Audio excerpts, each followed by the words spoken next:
Hello students, hope you are doing good. In this lecture video, I am going to discuss regulation of gene transcription. So first let us see how in eukaryotes the regulation is there and then in prokaryotes. So in eukaryotes, the regulation of gene transcription is at different levels. At transcription level, processing level means when the splicing has to occur, means the exons will be there but introns will be removed.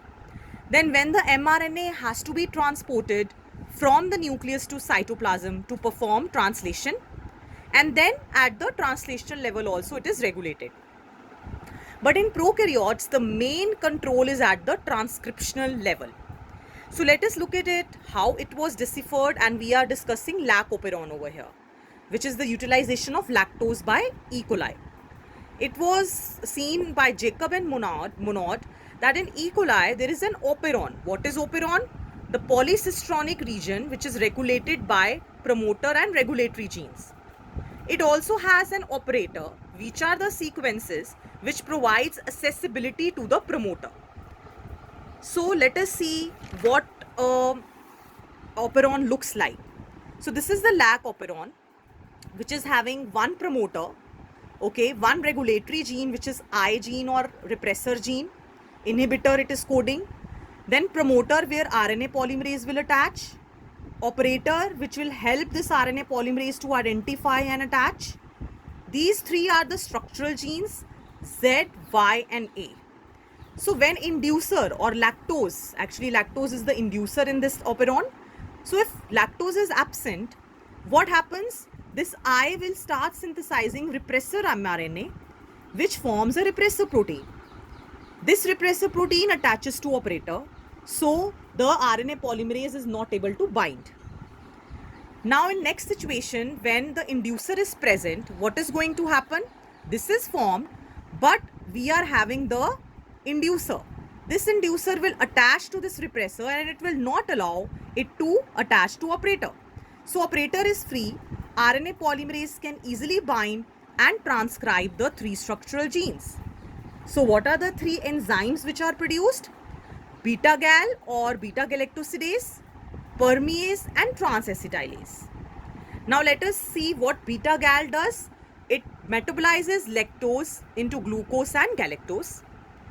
Permeases, it provides permeability to lactose inside the cell. And transacetylase, it helps in catalyzing transfer of acetyl groups. So that is a role it has to play during the action of beta-galactosidase. So it helps it to catalyze those reactions.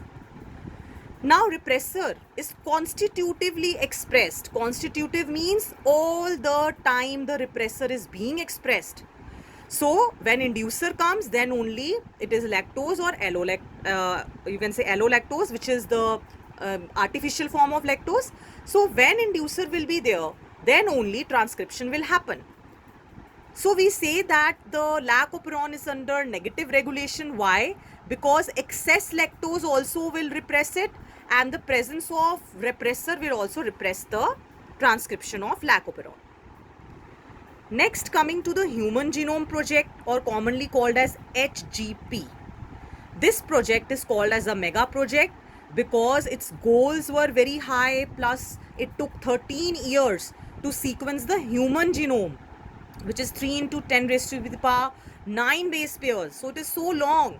That is why it is a huge project to sequence the whole genome.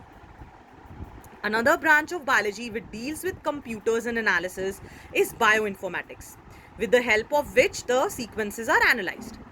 So what were the goals? To identify the 20 to 25,000 genes present in humans, to store this information and to analyze the information.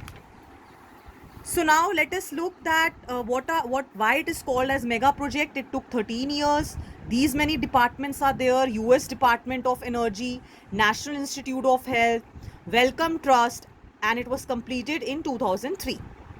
There are certain other organisms also whose genome has been sequenced: a nematode, Caenorhabditis elegans, Drosophila, and plants like rice and Arabidopsis. Now, what method was used to sequence the whole genome? Firstly, ESTs, expressed sequence tags means the presence of coding regions. One approach is that coding regions we are going to sequence, not the non-coding regions.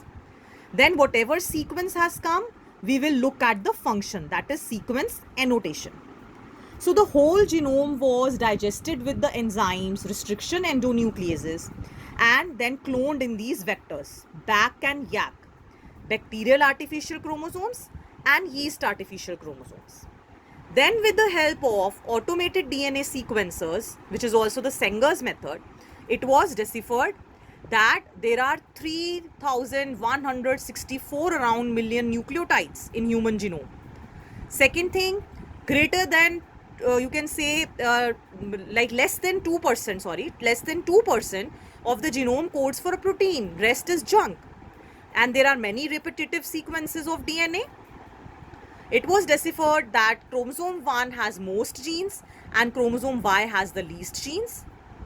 And it was identified that 1.4 million locations are there which have SNPs, which is single nucleotide polymorphism.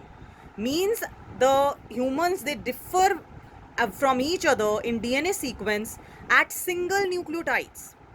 This feature will be exploited in DNA fingerprinting, which I'll discuss in the next video. And functions of 50% of the genes is still unknown. It is not annotated.